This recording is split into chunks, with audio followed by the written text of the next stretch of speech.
I think of magical realism as everyday characters and everyday situations with a little bit of whimsy and enchantment layered over top of it.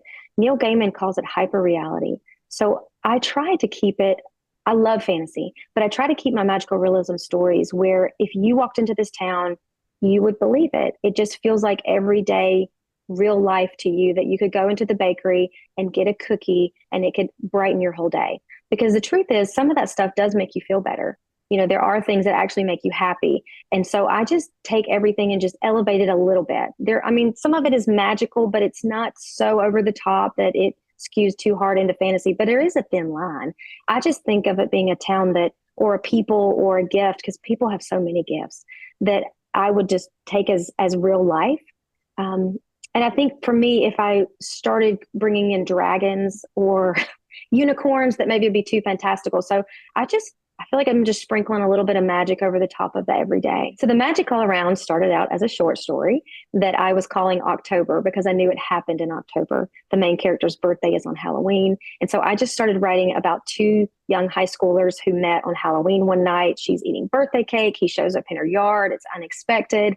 And then the story ended and I filed it away for a couple of years and I never completed it. And then when I started wondering about this story, could I make it into a novel? I just started asking questions about the characters.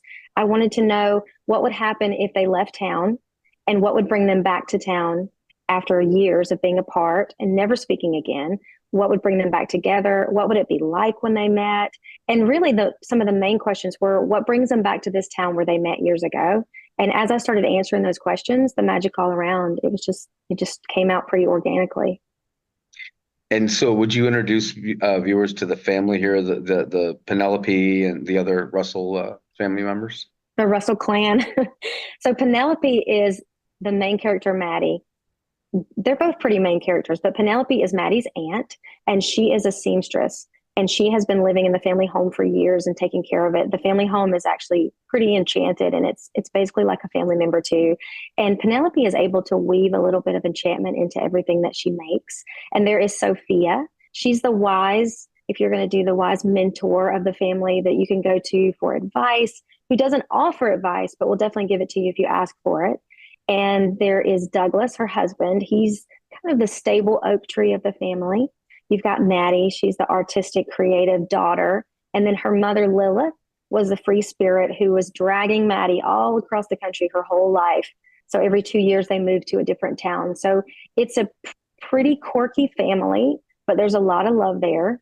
And they are able to hold themselves together. It really came pretty organically. I had about 10 different things that I wanted. Actually, I think I started with 12. There were 12 tasks. That proves to be a book that would probably be 200,000 words long. So I whittled it down to, I think there's 7. I think there's ultimately 7 tasks. And how I used them was there were certain things that I wanted Maddie to do, certain people I wanted her to meet, and certain things I wanted her to find.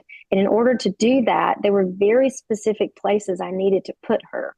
And so that's where the tasks came from. So each task leads her to a person, a thing, or some kind of information that she needs. And during the whole process, it does bring her closer to her family. It helps her learn to make friends again, and it helps her figure out that she can open up her heart to people again.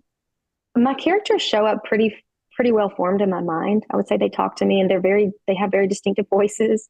They act different ways, and so they do grow and expand as I get through the story. And I will often go back to the beginning and fix them up a little bit because they do become more real as I get through the story. I think they start out a little flatter when I'm first writing them because I don't know how to describe them as well. But once they start having interactions and the dialogue and the situations, I get more of a grasp of who they are 3-dimensionally. And then I will go back and add those layers, just deeper motivations or slightly different mannerisms toward the beginning. But as I get through there, I think that probably has a lot to do with it. Once they get more interactive with other people, their responses are very unique to each character. And that helps inform me of who they really are, which I might not have as strong a grasp of when I start the story. Not to spoil anything, but the mother is mostly thinking of herself. Now she loves Maddie and she loves Maddie and she wants to do this big adventure. And there is a reason that I can't tell you why the mother wants to do this and why she's doing it for this amount of time. And so Maddie, this is the only life she's ever known. But what she has learned is not to make attachments. She doesn't want to get attached to people when she goes to these new places because she knows they're going to move. And so it's left her a lot closed off. She doesn't feel like she's closed off, but she doesn't realize that until she gets to this town and people are trying to open her up. And she's like, I don't want to do that. So her mother's reasons were slightly selfish, but as with all people, you don't generally think you're being selfish. You do think that you're doing what's best for everyone, especially for your children. And so Maddie, when she gets to the town, is a little bit like a boat without oars. She's been dragged around the country her whole life with her mother, but her mother's been in charge of everything.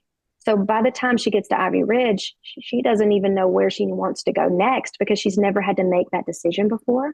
So it does force her into a place where she's challenged to decide, what do you want to do with your life?